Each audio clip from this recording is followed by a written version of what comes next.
You're listening to The Globalist, first broadcast on the 25th of October 2024 on Monocle Radio.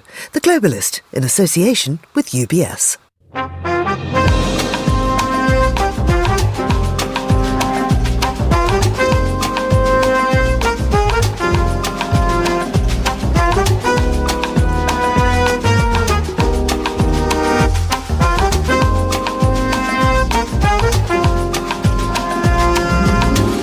Hello, this is The Globalist, broadcasting to you live from Midori House in London. I'm Georgina Godwin. On the show ahead...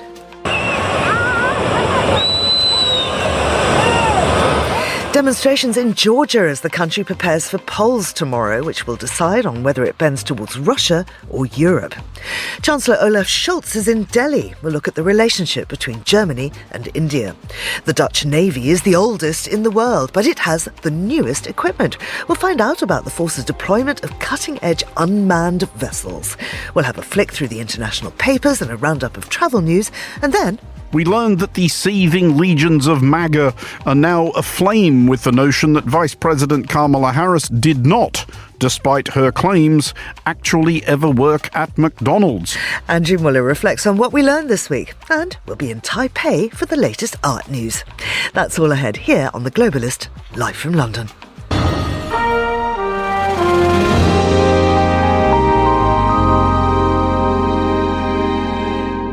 First, a look at what else is happening in the news. Austria's lower house of parliament has elected its first ever far-right speaker after his Freedom Party won last month's parliamentary election, and many conservatives backed him over the objections of the left and the Jewish community. Mozambique's ruling party Frelimo has retained power in this month's national election, extending its 5-decade rule in the southern African state as the opposition accused it of fraud. And in the US, Democratic presidential candidate Kamala Harris basked in the support of rock legend Bruce Springsteen, entertainer Tyler Perry, director Spike Lee and former President Barack Obama on Thursday at a rally that drew thousands in the battleground state of Georgia. Do stay tuned to Monocle Radio throughout the day for more on those stories. Now, Georgia goes to the polls tomorrow in the first parliamentary election since the country obtained EU candidate status in December 2023. It's also the first since Russia's full-scale invasion of Ukraine. In 2008, Russia invaded Georgia, and 20% of the country, the regions of South Ossetia and Abkhazia, remain occupied. Russia also remains a key concern, and the outcome of the vote will determine if this country draws closer to the Kremlin or pursues its long-standing policy of aligning with the West. I'm joined now by Joshua Kucera, who's a journalist based in Tbilisi. Joshua, many thanks for coming on the show. We know that around 80% of the Georgian population supports EU membership. However, the bloc has halted accession negotiations. Why has Georgia's path to European integration stalled? Well, it's a complicated story. I think we have this situation where the leader of the ruling party here, Bidzina Ivanishvili, has developed this theory that the US and the EU are trying to draw Georgia into the war against Ukraine as a sort of cannon fodder. Georgian cannon fodder against Ukraine. This appears to be something that he has believed based on, this is a very elaborate story, but based on some problems he had with his Swiss banking. So through this very obscure problem that he's had with his Swiss banking, we've seen this kind of cascading effect where he believes that the West is out to get him, and that this is where things are now. Right. So what's at stake then in this election, given that Georgia Dream seems to be pulling away from this whole idea of EU accession? Well, we'll see. We'll see what happens after the election if they win. I mean, I think what they're trying to do is play a more kind of transactional foreign policy where they don't break relations with the EU. They think that they can kind of play a little more hardball with the EU than they were able to in the past. I'm skeptical that they're able to do that, but they claim to still want to join the EU, and they claim that they are going to be able to reset relations after their eventual election victory. That's not clear. The opposition is saying that's not going to happen. They're promising to immediately restore relations with the EU immediately after elections and do what the EU wants for for accession talks to begin. And do tell us about the opposition, because there isn't one huge united party. It's several who've come together. Right. So the opposition here is traditionally very fractured and fighting amongst themselves. They have come together, I would say, to an unprecedented degree. Before this election, they formed 4 separate blocs, which have some minor differences between themselves, but which give voters kind of a choice, because a lot of the voters maybe like one part of the opposition but really hate another part of the opposition. So, but these 4 parties have agreed to cooperate, as well as the president, who's technically powerless, but who has played a kind of unifying role among the opposition, so that if they win, if they get more seats in parliament than Georgian Dream, then they will form a coalition. And will they win? What are the polls saying? Well, polls are very unreliable here. You basically have 2 kinds of polls that support the ruling party and polls that support the opposition. And traditionally, the result is somewhere in between. And I think anyone's guess is, that it's too close for those polls to be very meaningful. So I don't think anybody knows who's going to win. And Joshua, would you characterize Georgian Dream as pro-Russian? I would not characterize them that way. I think that this is a very, very anti-Russian country, and I think that's a kind of political slogan that's used very often. I think what they're trying to do is be more multi-vectoral. I think they are, in fact, trying to move away from the West, or at least have a more kind of transactional relationship with the West. But I see them as trying to balance various powers off each other. This is something a lot of countries in the region do. Azerbaijan, Turkey, for example. I think this is what they want to do. How much Russian interference has there been in this election? I mean, direct Russian interference, I would say none. I mean, Russia. This is again a country. It's not like Moldova, where there's a large pro-Russian population and institutions and levers that Russia has to press on. That really doesn't exist in Georgia at all. So the kind of illiberal or autocratic kind of tendencies that you see here, they're pretty homegrown. There have been at least 2 big demonstrations in the country over the last few weeks. What was the tone of those? Well, I was only able to make it to the opposition one. I couldn't go to the Georgian Dream one, but I would say it was optimistic. The mood was light. People seemed optimistic when I talked to them. They believed that they were going to win. And the mood generally on the ground, is it pro-opposition, do you think? Well, it's difficult to say. I'm in Tbilisi, where the opposition is stronger. The ruling party is stronger in the regions, and so it's very hard to tell. But the mood is very tense, I would say. Both sides feel like the stakes here are existential, and people are very anxious. Yeah, and the fact that when you look at the regions, South Ossetia and Abkhazia, I mean, how much does the history of 2008, when those were occupied by Russia, who still holds them, how much does that resonate within Georgia today? I think very much. I mean, I think that for one, I alluded to this conspiracy theory that Georgian Dream has developed, that the West is going to draw Georgia into the war against Russia on the side of Ukraine. I think that's pretty far-fetched. But I think what a lot of people are worried about is, in Russia they have been talking about the opposition and the potential for an opposition victory as a color revolution, and this is a kind of red flag for Russia. And I think that's made people afraid that what Russia might do in the case of an opposition victory. This would be a very hostile government on their border. And I think that's a specter that's kind of hanging over this election as well. Right, and of course that would make it even more imperative that they join the EU as quickly as possible to give them some measure of protection. Well, in theory, but A, the EU isn't a security bloc, and B, it would be 10 years or more before they're able to exceed. But yeah, I mean, they want support from the West, which they didn't get in 2008. And what should we expect after the election? Do you think either the ruling or opposition parties will accept defeat?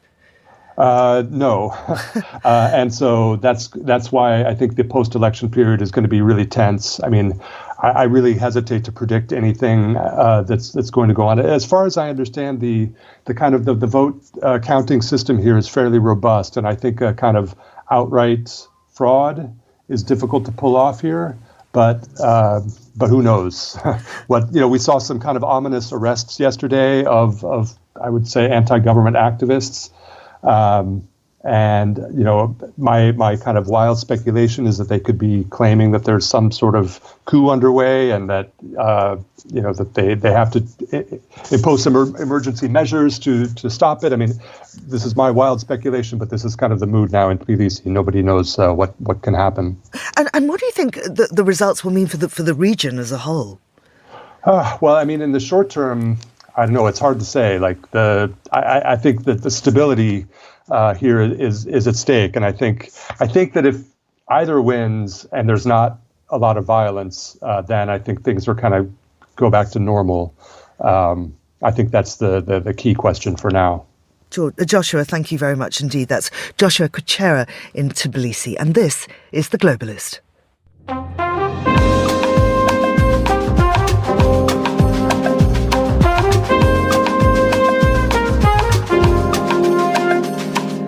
It is 8:11 in Berlin, 7:11 here in London. Olaf Scholz, the German Chancellor, is in New Delhi to co-chair the 7th Intergovernmental Consultations, or the IGC, between India and Germany, along with the Indian Prime Minister Narendra Modi. There's anticipation that this year's IGC could herald a new era in India-German ties as it comes on the heels of Germany adopting the Focus on India paper last week. Modi and Scholz are also scheduled to hold bilateral talks. Well, I'm joined now by Maya Sharma, who's a journalist based in Bangalore. Maya, many thanks for coming back on the show. What is then the IGC?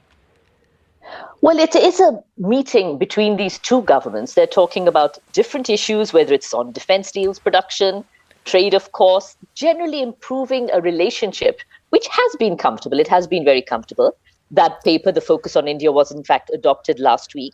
But India and Germany have been strategic partners since 2000. They have a comfortable relationship, whether it comes to trade or not. They'd like to build on that. They'd like to build more trade between the two countries, build on defense deals as well, and talk more about emerging technology, clean energy, and move ahead to make what is perhaps a good relationship even better. This doesn't have, of course, perhaps the excitement of some other recent meetings that Prime Minister Modi has had with the leadership of China or Russia, but it's certainly very much bread and butter diplomacy and a means to try and get the two countries on an even better platform. So let's have a look then at the agenda for the talks between Scholz and Modi. I wonder, is Germany looking at India as an alternative to China, or do they want India to keep China in check in the region? Well, probably a bit of both. China's trade with Germany is 10 to 20 times more than Germany's trade with India. And Germany would definitely like to reduce a certain amount of that trade with China, because the relationship has been a bit problematic, what with what China is doing in the South China Sea, what could be seen as aggression with Taiwan, and also, of course, China's closeness to Russia, which is really not the favorite country of the Western democracies at this stage of time. So they would like to reduce that relationship with China, to reduce that trade dependency. But also, India has its own attractions in terms of it also has a huge domestic market. And politically, it is a democracy. It is more or less a stable democracy. And, well, perhaps not so good for Indian workers, but the cost of labor here is very low, which would also be an advantage to countries working with India in terms of manufacturing. So, yes, Germany, I think, would be definitely looking to increase its dealings with India in terms of manufacturing and reduce what is happening with China. There's a lot of potential for growth. I mean, how credible is the idea that India could present a solution to over-reliance on China? Well, India is trying to definitely play a greater role on the world stage. It has been trying a rather difficult balance, of course, on different issues, whether it's Ukraine, Russia, and other deals as well. But its role, especially in the region, is definitely growing. We've seen India being approached by the United States and other Western democracies as well to try and play a counter to China in this region of the world. Interestingly, of course, India itself has recently started speaking to China again after major conflict on the border. And it is trying to make that relationship, again, a little more peaceful, a little more diplomatic. But it does look at this stage as if major Western democracies would really prefer to deal with India rather than China, which is to India's advantage. And India will try to capitalize on that, whether it's in manufacturing, diplomacy. It is trying to play a bigger role on the world stage and would certainly like to perhaps take a little bit of China's clout away from it. As you alluded to earlier, Modi's just returned from Russia, where he met with both President Xi of China and Vladimir Putin at the BRICS conference. Do you think his membership or India's membership of the bloc and Modi's relationship with those leaders might have a negative impact on discussions with Scholz?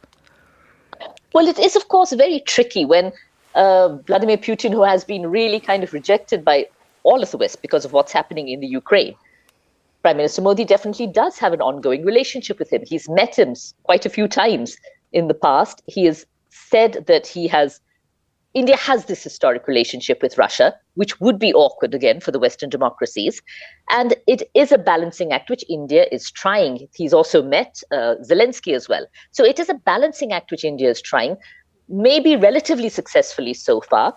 So Germany, yes, will be a little cautious, but it may also hope, along with other countries in the West, that India could perhaps play some sort of role.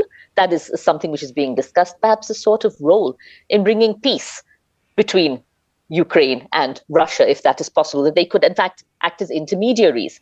So while there will be an element of caution because of Russia's closeness to India, I think there's also a hope that perhaps that might be an in to further discussion on the issue. What defence ties do India and Germany currently have, and what are the plans for the future in terms of security?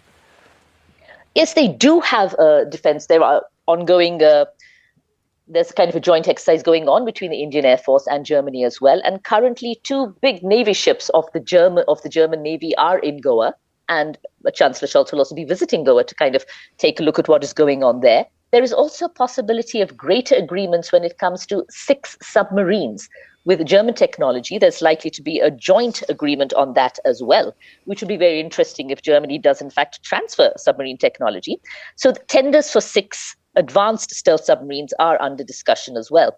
So they do hope to increase military collaboration because in this region as well, India hopes to have a larger say in what is happening in the Indo-Pacific region.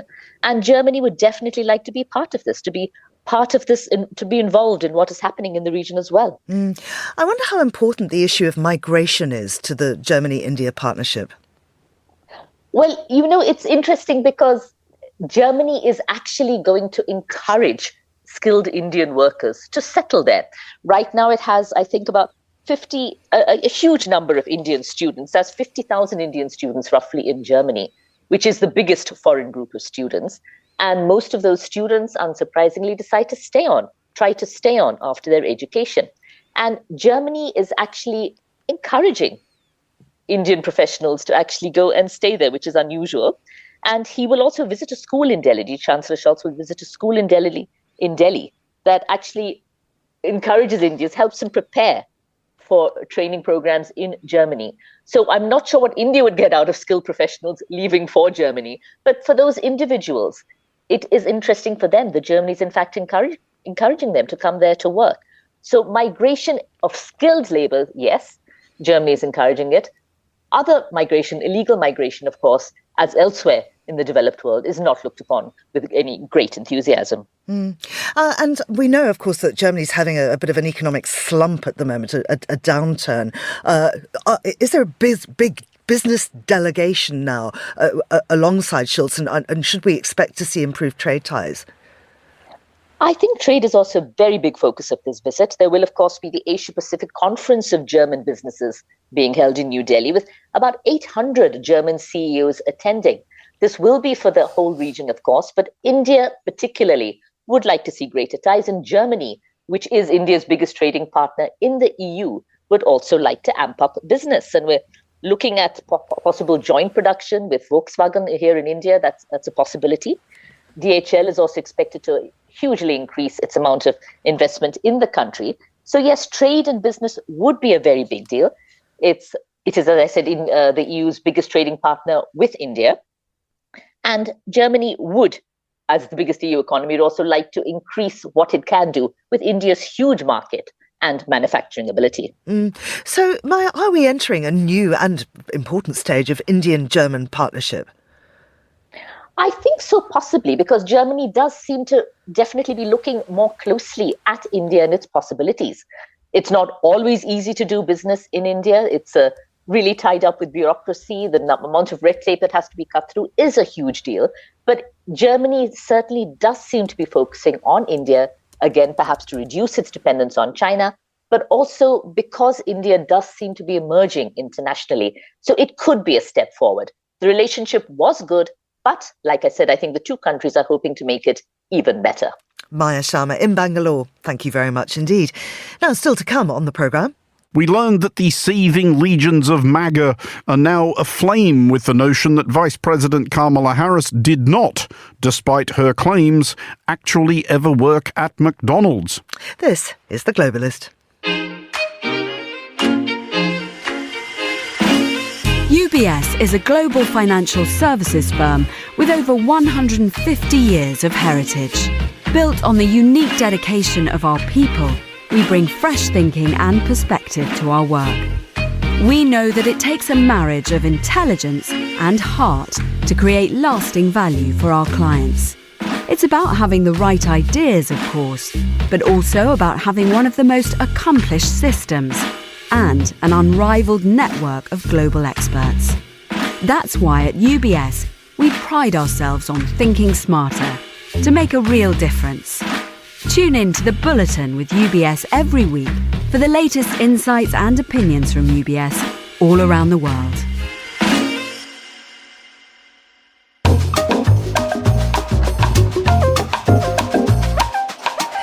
It's 7:21 here in London. I'm Georgina Godwin. This is The Globalist, and we continue now with today's newspapers. Joining me in the studio is Paul Waldy, who's Europe correspondent for The Globe and Mail. Good morning to you, Paul. Hi there. I'm always very impressed by you because you come in completely without notes. You speak incredibly eloquently, and of course you look charming too. So thank you for coming. Thank you. You are Canadian. Yes, indeed. And let's start in your home country.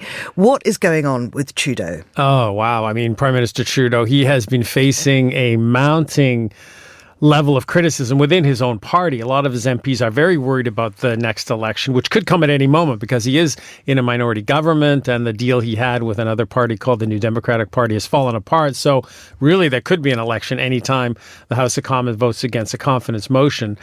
The party's very worried about going into an election with him as leader. He's been prime minister for almost 10 years. They're 20 points behind in the polls.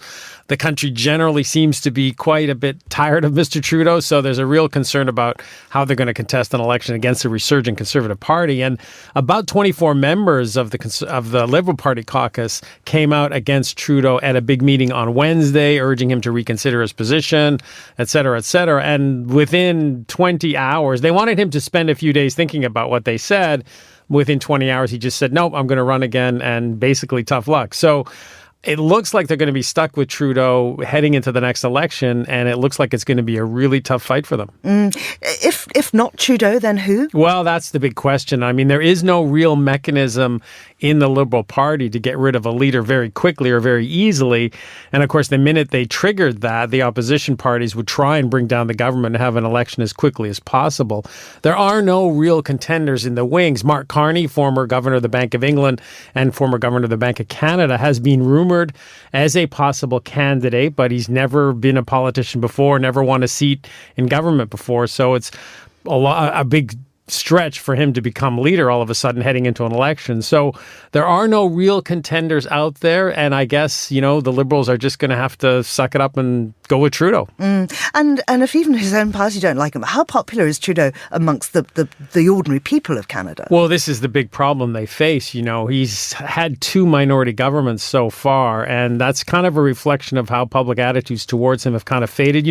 Canada's facing a lot of the same issues as Britain and other Western countries. Inflation, cost of living, all these kinds of issues. So there's a real discontent with the way the government is handling things, and there's a real personal dislike mounting against Trudeau himself. He's a very effective campaigner during elections, but I think it's going to be very difficult for him this time. Yeah. Now, Canada, of course, is a member of the Commonwealth, even though it never was actually a British colony, was it? Oh, yes, most definitely. It was a dominion for many, many years. Yeah. But so that's what the Commonwealth used to mean. Yeah. But in fact, it's expanded now. There are a few members, like Rwanda, for instance, that is part of it. King Charles has acknowledged a painful past at the CHOGA meeting, the Commonwealth Heads of Government meeting, which is taking place in Samoa. Tell us more. Yeah, I mean, it's interesting that slavery has become a big debate within the Commonwealth, certainly at this meeting in particular. Just talking about Trudeau, it's kind of interesting. Trudeau is not attending this meeting, even though Canada is a member of the Commonwealth. So that's kind of I think that says a statement about where the Commonwealth kind of ranks in Canadian sensibilities. But this slavery has come up as a big issue here, and I think there's a real schism between Caribbean countries in particular and Britain. Some Caribbean country leaders are calling for reparations or some kind of financial recognition of what happened.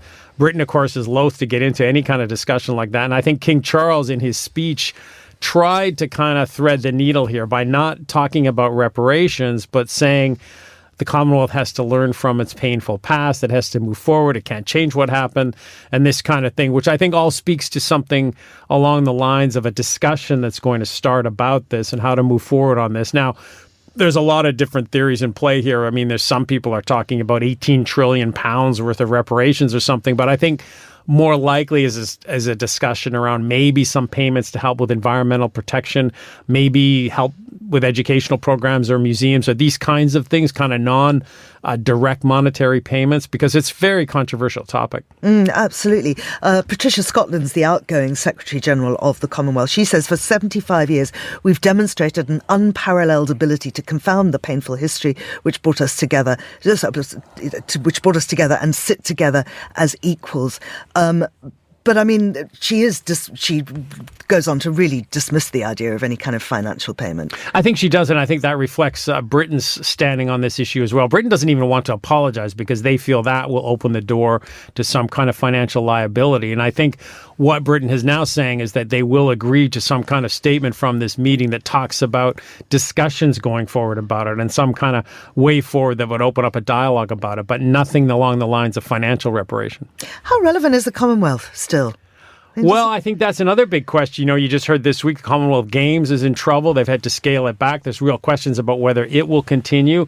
As I just mentioned, Prime Minister Trudeau did not attend this meeting. Neither did Prime Minister Modi of India. Neither did the South African president. They're at the BRICS meeting with Vladimir Putin, which I think says something about where the Commonwealth stands. So I think outside of Britain and maybe a few other countries, it's not that relevant. Yeah, well, let's dive inside Britain now and go to the FT, which is talking, it's quoting Keir Starmer saying that some people, particularly those that own shares or property, don't count as working people. Yeah. What's that all about? Well, I mean, this is a big issue because, of course, this week, coming up next week, I should say, the Labour Party unveils its big budget, its long-awaited budget, and there's lots of talk that there's going to be tax increases in it, probably some spending cuts as well. But, of course, during the election, Labour promised not to increase taxes on working people. That would mean no tax rate increases, no national insurance increases, no VAT increases.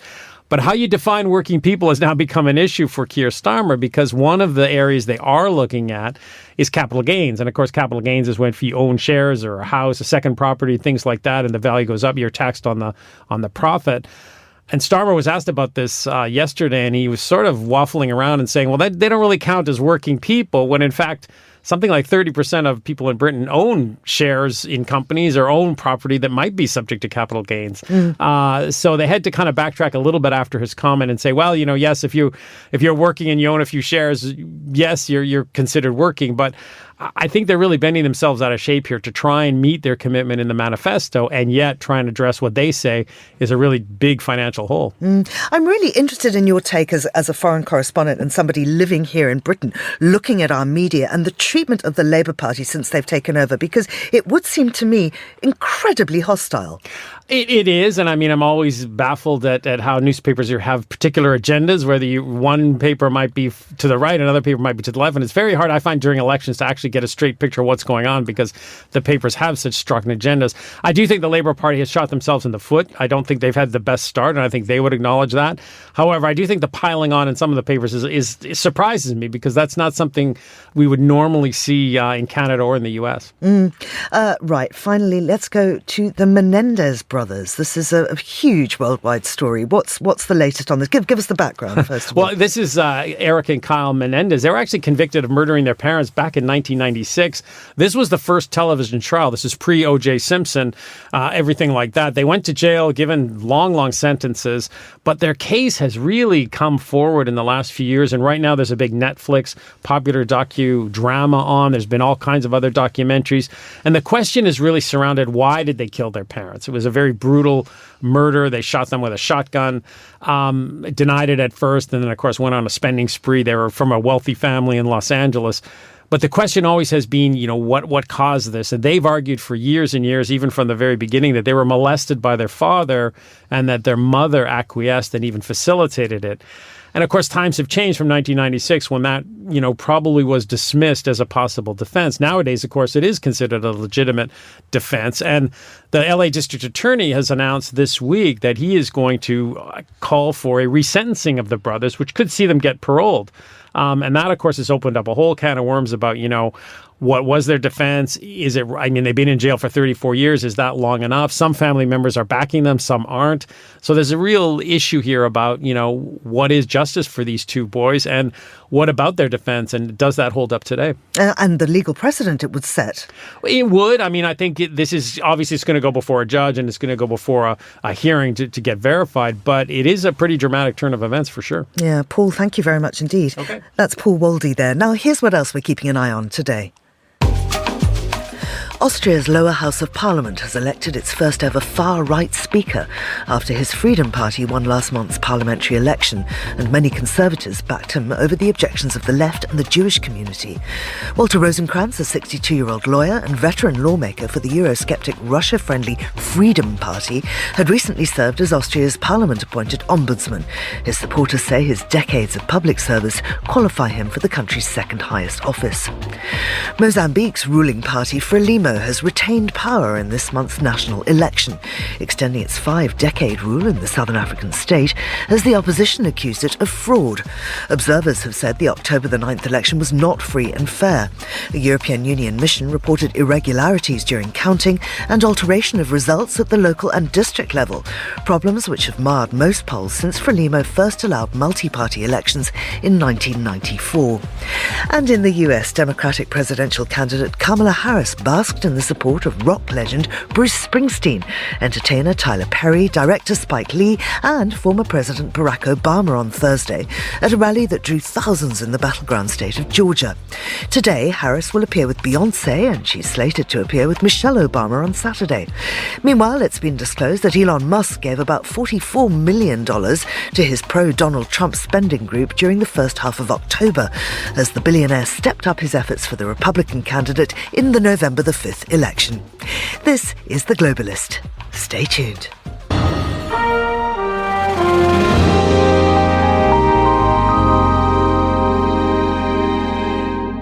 Now, it's time to look back at the past 7 days.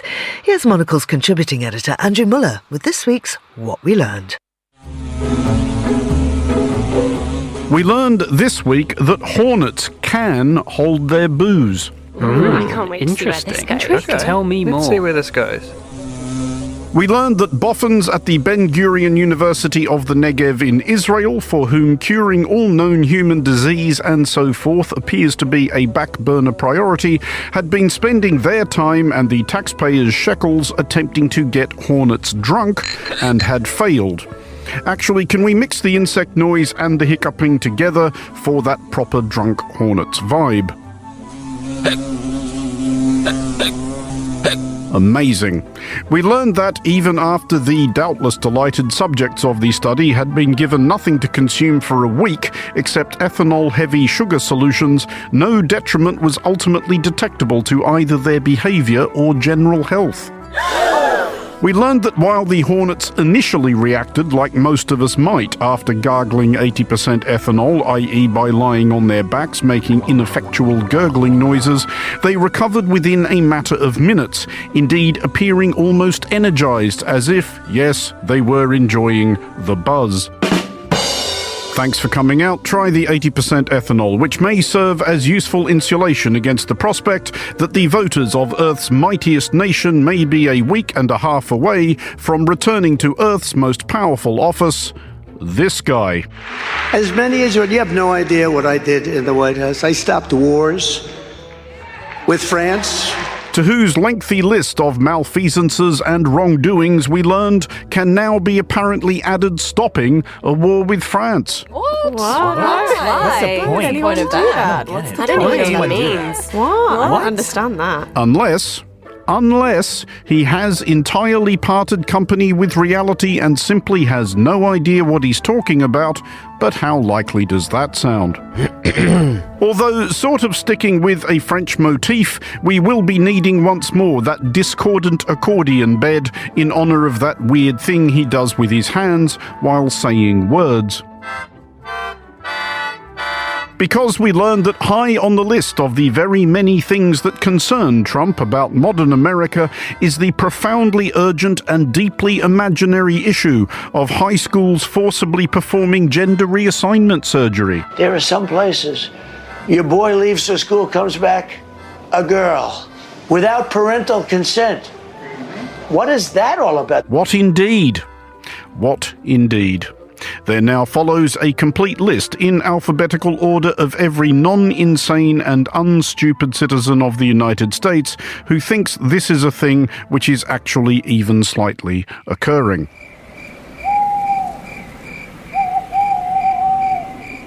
We did learn, however, that should American voters decide a week and a half from now that maybe there are people better qualified to lead the free world than elderly lunatics who believe any mad bullshit they read online and or popped into their empty head, that a backup career may be available. Trump spent the weekend in Pennsylvania, where, take a look at this, he worked a 15-minute shift at a closed McDonald's. Let's get these over with. Nice to see a business willing to give a convicted felon a shot. Not the first time a scary clown with weird hair in a baggy suit wearing 3 inches of makeup had been seen on the premises, etc.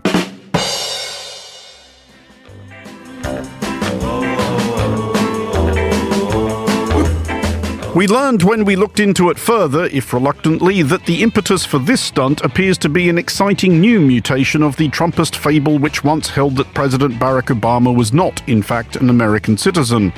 We learned that the seething legions of MAGA are now aflame with the notion that Vice President Kamala Harris did not, despite her claims, actually ever work at McDonald's. Well, quite. We learned that, just as the angry morons of yesteryear had demanded to see Obama's birth certificate, a hue and cry had been raised insisting that Harris release her McDonald's pay slips and or photographic evidence of her teenage self-flipping burgers. Because, famously, everybody keeps the paperwork from the minimum wage jobs they worked as students, and people obviously used to take cameras to work in the 1980s all the time. Seriously, you could barely see the grill for the flashbulbs popping. Just like that. We did not learn, however, that the same presidential documentation enthusiasts were being quite so punctilious about wanting to see Donald Trump's medical records, tax returns, college transcripts, White House visitor logs, readouts of his recent off-the-books phone calls to Vladimir Putin, or summaries of what was in all those boxes of classified documents he stashed in the bathroom at Mar-a-Lago. We may have learned by now that we must reluctantly countenance the possibility that the shrieking partisan nitwits are acting in bad faith, but we shall leave ultimate judgment to the general muttered agreement crew. That's about what I reckoned. And so kiss me and smile for me, tell me that you'll wait for me. We learned that if you want to see someone off in Dunedin, you'd better be quick.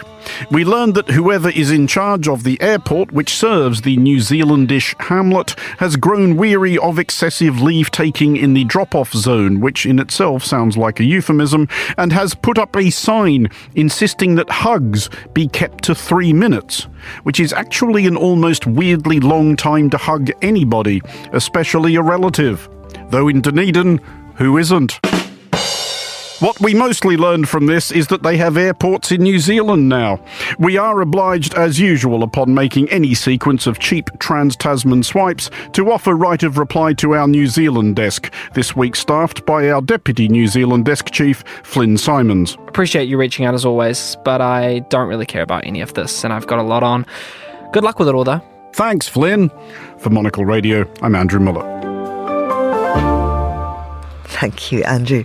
You're with Monocle Radio. UBS has over 900 investment analysts from over 100 different countries. Over 900 of the sharpest minds and freshest thinkers in the world of finance today. To find out how we could help you, contact us at ubs.com.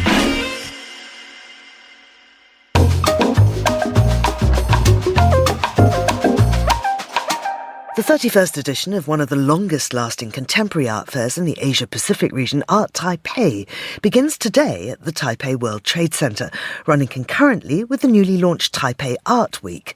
Well, Viola Yao is art director for Art Taipei and Taipei Art Week. She joins me now. Hi. Hi, everyone. Do tell us all about this Art Taipei. So Art Taipei this year is the 31st edition, and we just celebrated our 30-year anniversary last year. So this year we do a rebranding, which means we do a brand new logo, brand new visual. And as Georgina said, we bring the new program, the Taipei Art Week this year. It's the first edition, never ever happened in Taipei. So tell me more about that. Sure. So Taipei Art Week, we bring together the whole art community in Taipei. So let's talk in numbers. We have 70 galleries participating. We have 18 museums, and then total of all the art spaces, including all the art foundations and the non-profit spaces, we had over 100 art spaces collaborating with us. And that means like we have joint opening days, and we have program and event happening all the time. And that concluded with the same time with Art Taipei. Mm-hmm. And Art Taipei itself has some educational programs too.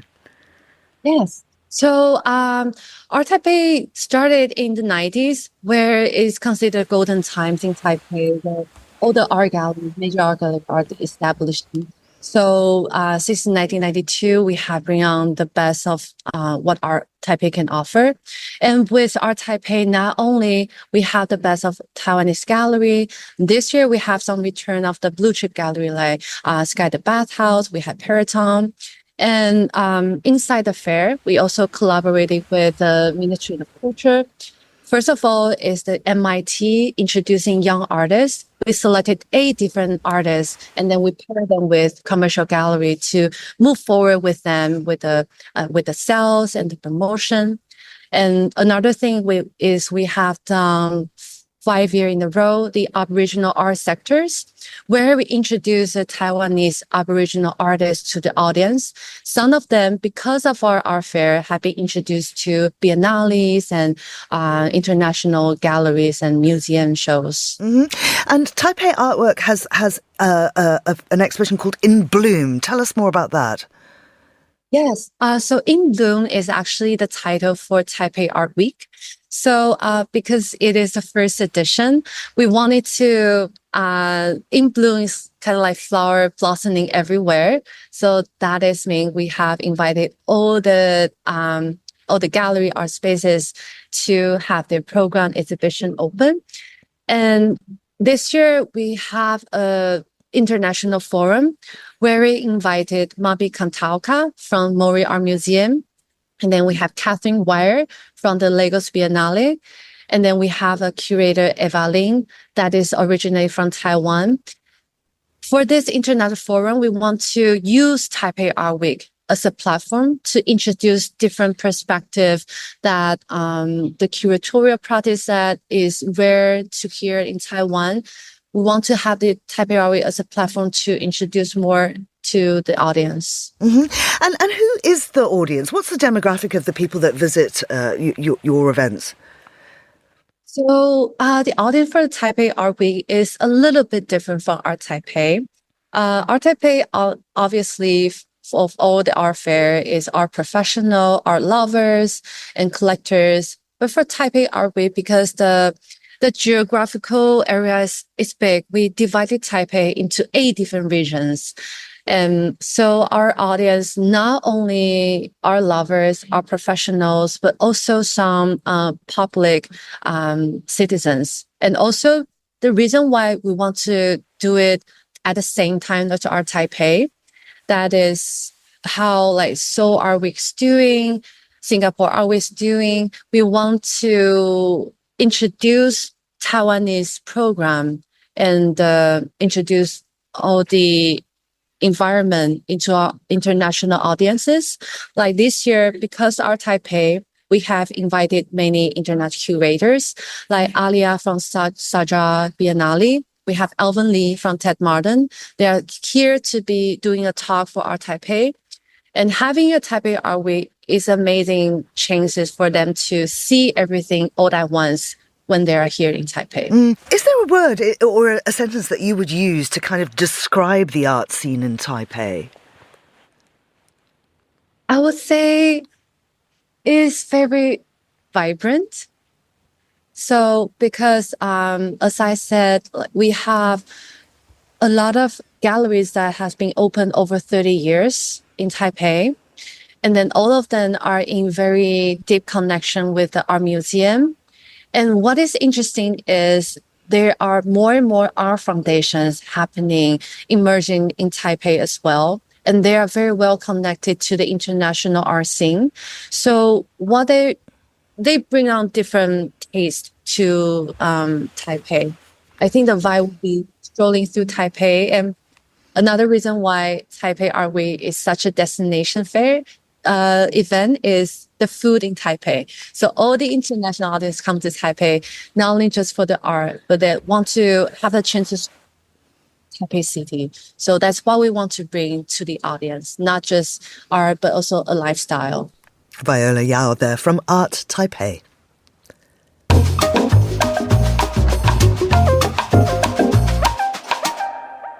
It is 11:46 in Islamabad, and that's 8:46 in Zurich. The Royal Netherlands Navy is the world's oldest naval force, but there is nothing antique about its fighting vessels. It's just become the first navy to announce the deployment of unmanned warships. Well, Stefan de Vries is the European Affairs correspondent at BNR News Radio based in Amsterdam. Stefan, welcome to the show. What are these new vessels? Good morning. Yeah, it's actually a new contribution to the Dutch Navy. The Dutch defense, like many other European countries, is investing heavily in new equipment in all parts of the armed forces. And one of those forces is, of course, the Navy. Now, one of the issues, one of the big problems in European defense is that there is a lot of money now, but there's not enough people.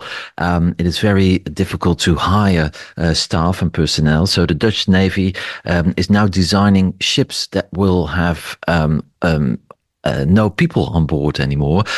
These ships will have containers with launchers and missiles, which can launch rockets, and they also to be equipped with sensors to detect espionage and sabotage in the sea. But the staff will not be on board, at least on a certain term. In the beginning, there will be a couple of people on board, but the ships will be commanded from other ships in the area, and they will be basically autonomous. So that's the goal of the Dutch Navy. The ships are already under development. They have to be at sea in 3 years from now already. So this is a new way of expanding the defense possibilities and at the same time tackling the issue of shortage of staff. And what will their mission be? What are they for? Well, first of all, they will be used to increase the security in the North Sea. That's one of the world's busiest seas, of course, between very powerful and large economies like the UK, France, Scandinavia, the Netherlands. Now, this sea is becoming more and more the theater of sabotage actions. It is full of cables with crucial data, energy cables as well, wind farms and oil rigs. So it's a very strategic part of the world, and it's very difficult to monitor what's happening exactly. So unmanned ships could contribute to more safety on the North Sea. They are also being designed to function as unmanned drones. They will be equipped with missiles and munitions, but also material for electronic warfare equipment, because a lot of sabotage actions. Of course, the main enemy here is the Soviet Union. Many sabotage actions have to do with electronic warfare. So these ships will also be able to tackle, to fight or to defend the North Sea against electronic warfare by third countries that would like to destabilize the economy of the countries around the North Sea. And in terms of the development and the technology that's gone into this, is this being made in the Netherlands? Yes, the ships are being designed in the Netherlands and built by Damen Shipyards, which is a shipyard in the Netherlands that also built vessels for other navies in Europe. But interestingly enough, the whole army system will come from Israel. The ship will be equipped with Barak missiles, Harab munitions, and also electronic warfare equipment coming from Israel Aerospace Industries. So the defense part, the weapon part, if you like, will be produced in Israel. An interesting choice, of course, considering the current geopolitical situation in the Middle East. But this was after an assessment, a procurement procedure by the Dutch Navy, and this was apparently the best system that was on the market. So the weapons will be built in Israel, but the ships themselves will be built and developed in the Netherlands. And given the geopolitical sensitivity around this, and the fact that this is a big news story here and in the Netherlands this week, do you think there's likely to be any protests? No, strangely enough, apparently everybody is convinced by the fact that these vessels are necessary. And, Israel, of course, has a very big and important arms industry. And this decision was taken after a procurement procedure. So there were other weapon brands in the running for this order. But finally, Israel was chosen. I haven't seen any protests or opposition parties that said we cannot order weapons in Israel. I think the necessity to invest more in the defense is something that is broadly accepted now, considering the war in Ukraine. It's really a shift in the way that even opposition parties, or let's say more left-wing parties that were used to be more critical towards defense spending, have changed. And so these ships will be on the North Sea already in a very short time, within 2-3 years, and indeed provided the weapons will be provided by Israel. Stefan, thank you very much indeed. That was Stefan de Vries, who's the European Affairs correspondent at BNR News Radio in Amsterdam. And you can read more about this story in the Monocle Minute today. If you don't already subscribe to our free daily email from our correspondents around the world, do head to our website to sign up. This is The Globalist on Monocle Radio.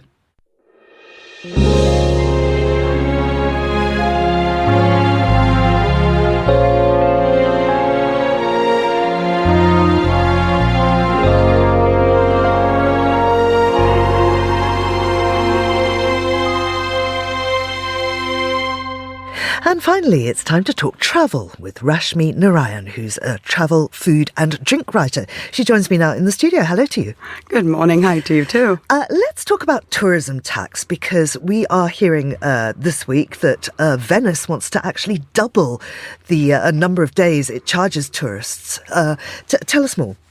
So I guess over-tourism has been a thing, and there's so many factors for that. So a COVID hangover, people actually having the means to travel, bucket list destination, all of that. But the problem is these areas are so small. So tourism tax could actually help communities, so where, sustainability has been an issue.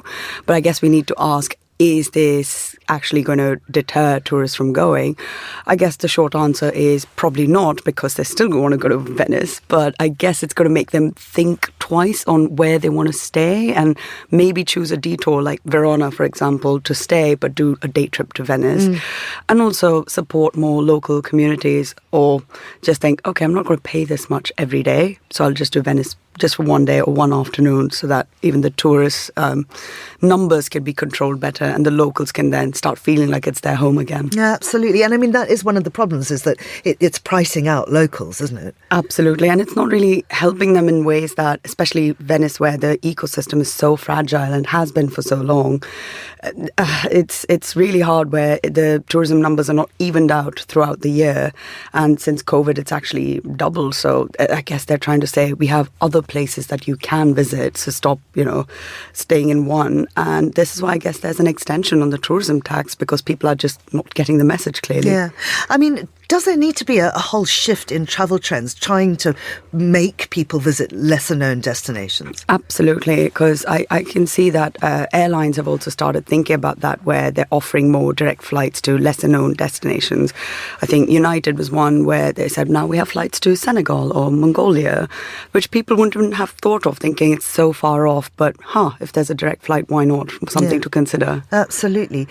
Now, there has been a big growth in indigenous tourism. I remember I went to Australia a little while ago, and there was the most fantastic trip run by a man who had grown up in that area, as had his grandparents and his great-grandparents. And it was just the most special time, because this guy knew every inch of the land, knew anything that could be eaten or touched or whatever, and took me to all these wonderful secret places, and thundering past us with these coach loads of people going off to the tourist sites. And there I was with this one guy who was just almost part of the land. It was extraordinary. I love that, because it shows you there's so much more to a country, what we perceive. Because the first thing that comes to mind when I think of Australia is like, the Opera House or, the Harbour Bridge. And now when you think of it, you're like, oh my God, there's somebody who has such a deep connection to the land. And you're absolutely right. Australia is one prime example where they're changing the terminology. They're saying, how let's celebrate indigenous tourism. Let's undo a lot of wrongs that we've done. And also First Nations tourism. Canada is now following that.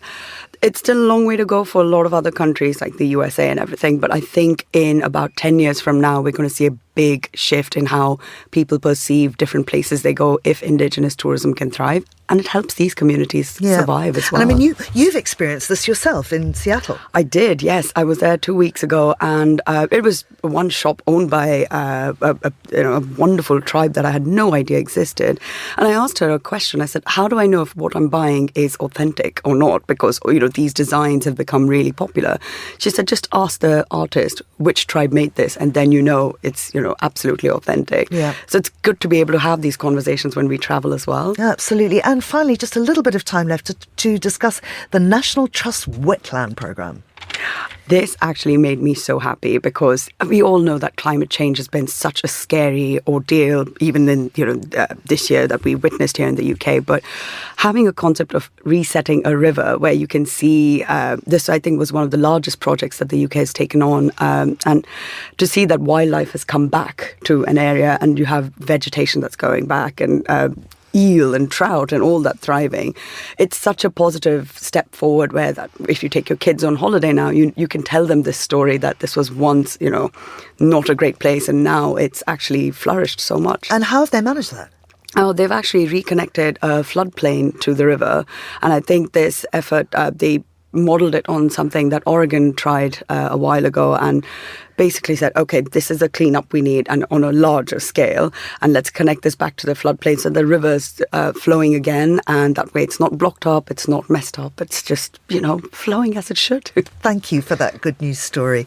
That's Rashmi Narayan there. And that's it for today's programme. Thanks very much to our producers, Vincent McAviney, Carlotta Rebello and Hassan Anderson, our researchers, Sana Jamani, and our studio manager, Steph Chungu, with editing assistance from Mariella Bevan. After the headlines, there's more music on the way. I'll be with you all morning playing you our sharp programming. And then I'll be back for the briefing, which is live at midday in London. And the Globalist will return at the same time on Monday. I'm Georgina Godwin. Thank you for listening.